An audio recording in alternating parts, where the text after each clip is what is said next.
Hey folks, today is Monday, and that means it's True Crime and Makeup Monday. As always, there's a content warning. Things get graphic. We talk about some crazy shit up in here. So if you can't stomach it, then don't be here.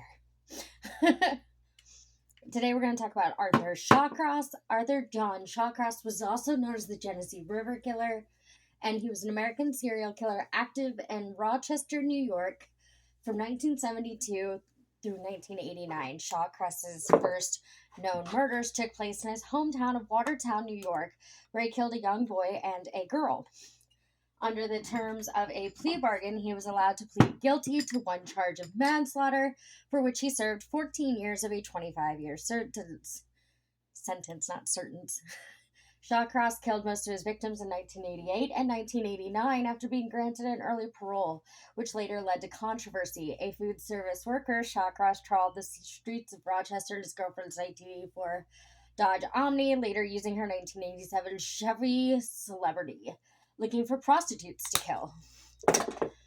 Shawcross died on November 10th, 2008, while serving a prison sentence of 250 years for his crimes at the age of 63. Dr. Michael H. Stone, professor of psychiatry at Columbia University and an authority on violent behavior, identified Shawcross as one of the most egregious examples of the unwarranted release of a prisoner in his book, The Anatomy of Evil. Nobody liked this guy. Not that anybody should, but I'm just saying, he was, very much one of the most hated men in America. Oh, I did forget to mention that today's makeup look is a Christmas ornament, and I let my wife pick out the ornament, so this is the look we're mimicking.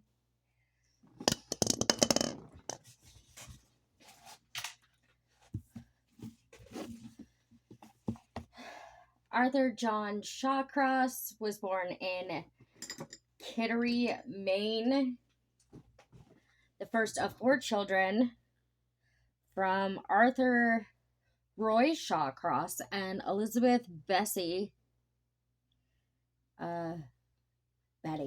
Eurakes Shawcross. His family moved to Watertown, New York when he was young. So he's like an Arthur Jr. type. If that makes sense. Shawcross said throughout his childhood he was a frequent bedwetter, which is one part of the MacDonald triad. He later claimed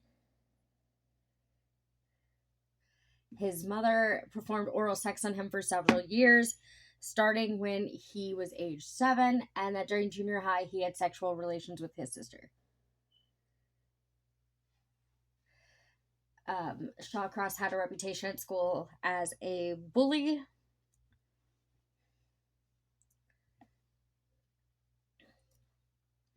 And would frequently act out violently.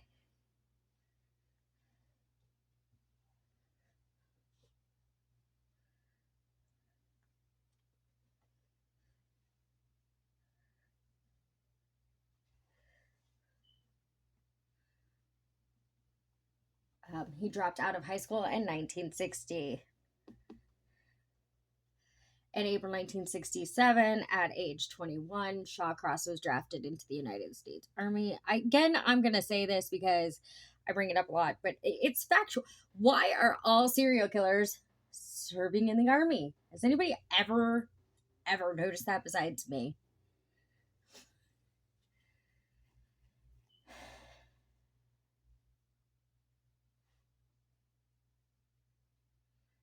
At this time, he divorced his first wife and gave up his rights to their 18-month-old son, whom he never saw again. In my personal opinion, he didn't need to. It's for the best for the little boy. That's for sure. He served one tour of duty with the 4th Supply and Transport Company of the 4th Infantry Division in Vietnam.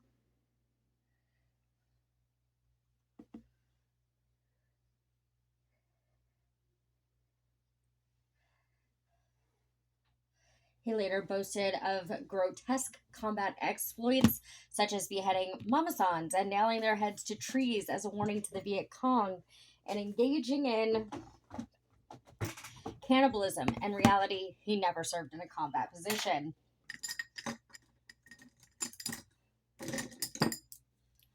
After the war, Shawcross was stationed at Fort Sill in Lawton, Oklahoma as an armorer. His second wife, Linda, experienced several aspects of his disturbing behavior, especially his penchant for starting fires. An Army psychiatrist told her that Shawcross derived sexual arousal from setting fires, another part of the triad. After his discharge from the Army, Shawcross moved with Linda from Oklahoma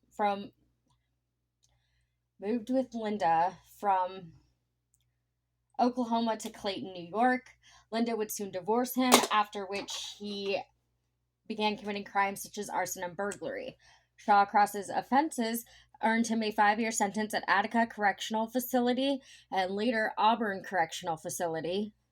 After serving 22 months, he was granted an early release in October of 1971, in part due to his role in the rescue of a correctional officer during a prison riot. Shawcross returned to his hometown of Waterton, New York, eventually getting a job with the Waterton Public Works Department and marrying for the 3rd time. On May 7th, 1972, he raped and killed his first known victim, 10-year-old Jack Owen Blake, after luring the boy into a wooded area in Watertown. Blake's body was not found until authorities received a tip by telephone on September 5th. On September 2nd, just prior to the body's discovery, Shawcross raped and killed 8-year-old Karen Ann Hill, who had been visiting Watertown with her mother for the Labor Day weekend. He was arrested the next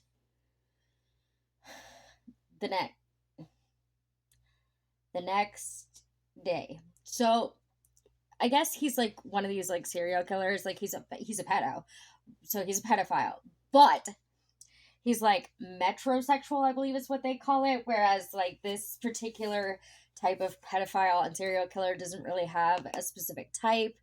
They're all inclusive, basically, because he went after little girls and little boys. And so I believe what they call it is metrosexual. And it's uncommon in pedophiles, but that doesn't mean that it doesn't obviously exist, because it does. But usually most pedophiles have like a preference in like age and gender, and he was just kind of like all over the map with his, kills, and like even went into like adult prostitutes. So like he didn't specifically target just children. Like he was not, so he was like a pedophile, but he was a pedophile who took crime of opportunity, if that makes sense. He wasn't picky. Lucky us. Wouldn't have a story if he was.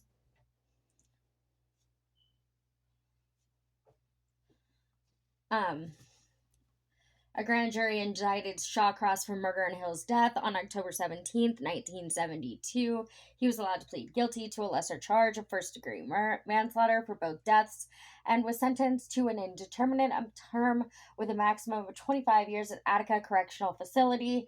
In November, he was transferred to Greenhaven Correctional Facility. Jefferson County District Attorney William McCluskey explained the plea bargain by stating that other than Shawcross's confession to police, there was no direct evidence linking him to the Blake killing.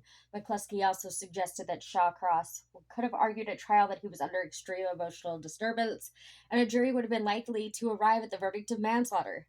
After 14 years of imprisonment, inexperienced prison staff and social workers concluded that Shawcross was no longer dangerous, disregarding the warning of psychiatrists who had assessed Shawcross as a schizoid psychopath.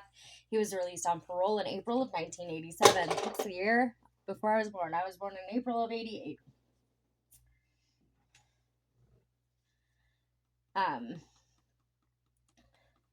Shawcross had difficulty settling down as neighbors would protest his presence and employers would refuse to hire him. He first moved to Binghamton, New York, then relocated to Delhi with a girlfriend, Rosemary Wally. When Delhi residents became aware of Shawcross's presence, the couple moved to nearby Fleischmann's, only to be met with hostility there as well. And in late of June 1987, Shawcross's parole officer moved him and Wally into a transient hotel in Rochester, but failed to notify local authorities of this action. In mid-October, Shawcross and Wally found more permanent lodgings at 241 Alexander Street in Rochester. In March of 88, Shawcross began murdering again, primarily targeting prostitutes in the Rochester area, before his capture less than 2 years later. He was convicted of 11 murders, with the 12th not officially ascribed to him. The victims were Dorothy Dotsy Blackburn, age 27, disappeared March 18th, 1988, discovered March 24th, 1988.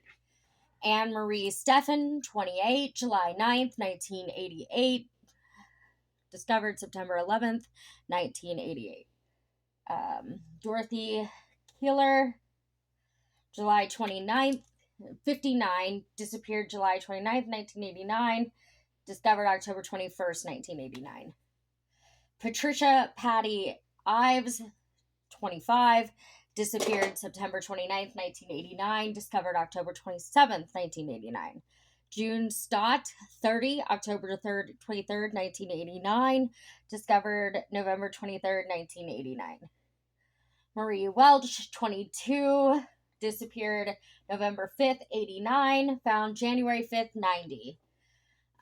Frances Franny Brown, 22, disappeared November 11th of 89, discovered November 15th of 89.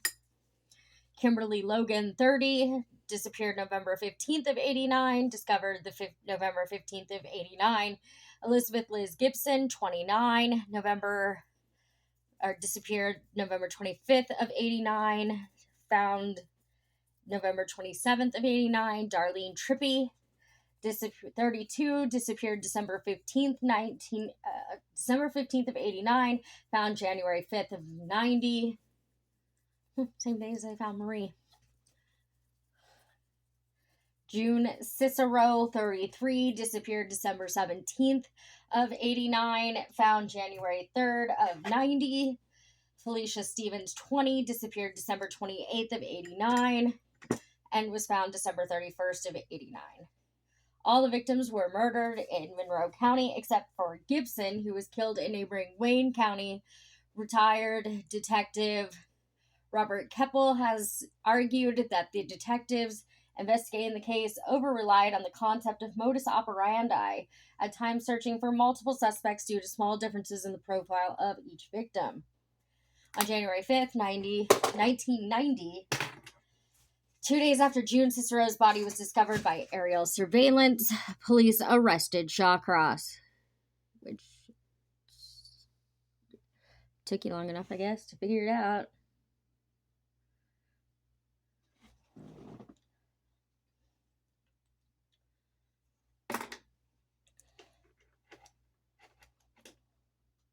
He had been spotted by an eyewitness and a police surveillance team standing near his car, apparently urinating on a bridge over Salmon Creek near where Cicero's body had been dumped.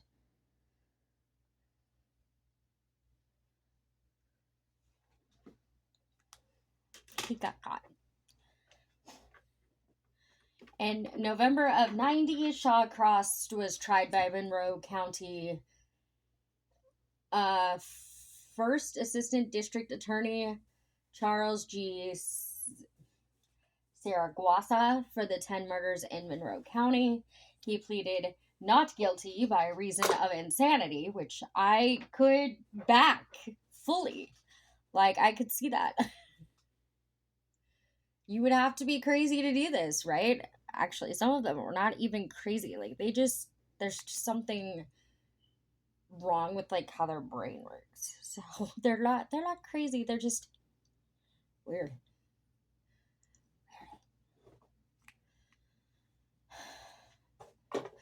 With testimony from forensic psychiatrist Dorothy Lewis that he had brain damage, multiple personality disorder, now known as dissociative identity disorder, and post traumatic stress disorder, and he had been sexually abused as a child.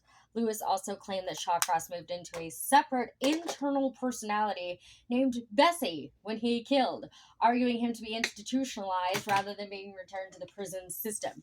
Now, I'm going to do a little like reverse and have you think here. If you remember from the beginning of the story, his mother's nickname was Bessie. So is he saying that he like turns into his mom when he kills people? I don't know.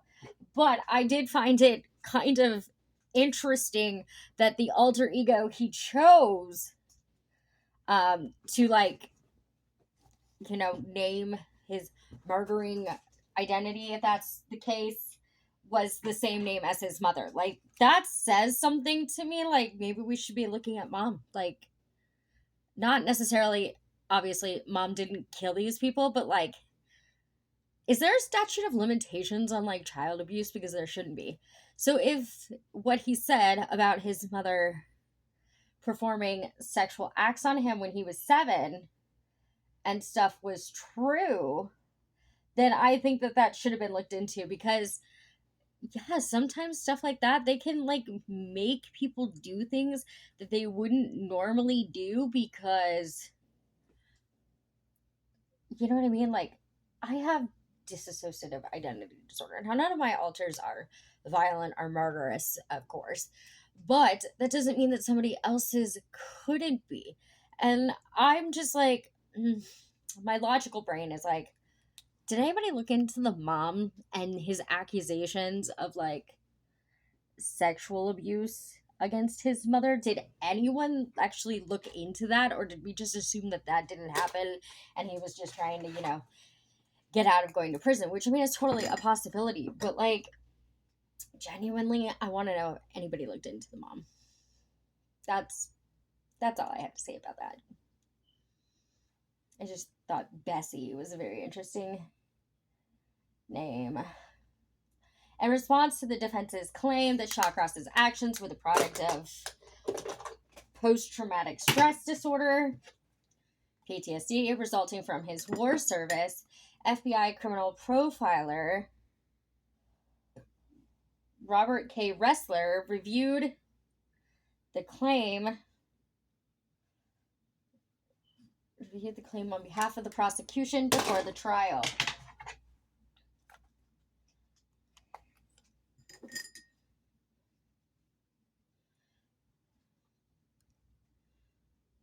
Ressler wrote that Shawcross's claim of having witnessed wartime atrocities was patently outrageous and untrue. Prosecution psychiatrist Dr. Park Dietz testified that Shawcross had antisocial personality disorder. It was later determined that Shawcross had a cyst pressing on the temporal lobe of his brain, as well as scarring on his frontal lobes, areas that are responsible for decision making and self control. So, I forgot to get out lipstick. Give me just a second, y'all. But I'm going somewhere with this thought process of mine. So let's say that the tumor is responsible. Like, if anybody who follows me here, if you've seen Law and Order SVU, there is an episode in which a junior high, like, school principal molests and essentially rapes one of her students, right? And turns out that she only did this because she had a brain tumor that was like impacting her like moral code and her like normal sexual like behavior. And they were saying that the only reason that she behaved this way and did these things is because of the tumor. Now, my question is, do we think that could be like why some serial killers kill? Like, if we came across a case where somebody was arrested, and it turned out that they had a brain tumor, right? Like, a tumor that like is pressing on the like frontal lobe, as they said, and um is like responsible for like their behavior or whatever. And we were to remove that tumor, and they were no longer a threat to society. There are people who genuinely think that they should just be released and like, oh, it's fine because it didn't happen. And well, I mean, it happened, but it's fine because it was the tumor, and now that the tumor's gone, they won't do it again. Like, it won't happen anymore. And my thought process is like this. Okay, so let's say that it is fully like this brain tumor or this cyst in his case, but let's just say that it is, for argument's sake, it is the responsibility, like it happened because of the cyst in his brain, and that's why he murdered people. And well, the thing is like, you have it removed and suddenly, oh, you're all better. You don't want to go around murdering people anymore. Yay, that's good. We don't want you to murder people. But at the same time, does that negate the fact that like people like, because the thing is that like tumors and stuff, they can grow back. You know what I mean? They can like come back. So it's not, one and done. Oh, the tumor's gone and I don't want to murder people anymore, so I don't need to go to prison because it'll never happen again. But it could happen again because the tumor could grow back. So like, I don't know.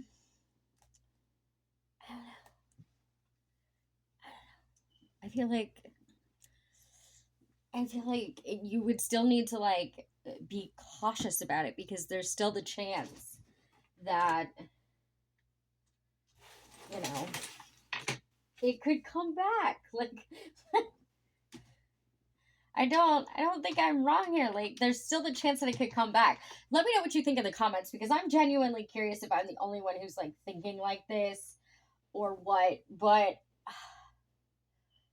to me, it is the fact that it could grow back, and you'd still have, obviously, the problem.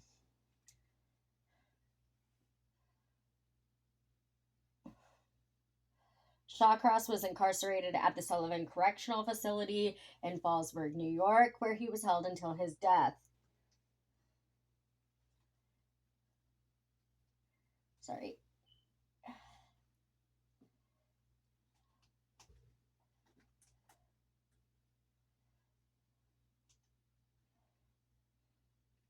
In 2003, Shawcross was interviewed by British reporter Catherine English for a documentary on cannibalism. He bragged about slicing out and eating the vulvae of 3 victims, but refused to discuss his earlier claim of eating the genitals of his first victim, Jack Blake. Jesus Christ.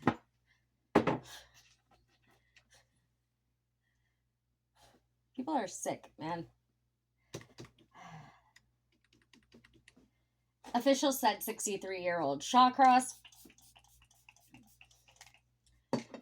complained of a pain in his leg on the afternoon of November 10th, 2008. He was taken to Albany Medical Center, where he went into cardiac arrest and died shortly thereafter. He was pronounced dead at 9:50 p.m. on November 10th of 2008. So he's no longer with us. Thank heavens for that. This was the story of Arthur Shawcross. As always, please don't do anything I wouldn't do. Make good choices and be cautiously kind to others. Thanks for hanging out with me, and I'll see y'all next week. Bye.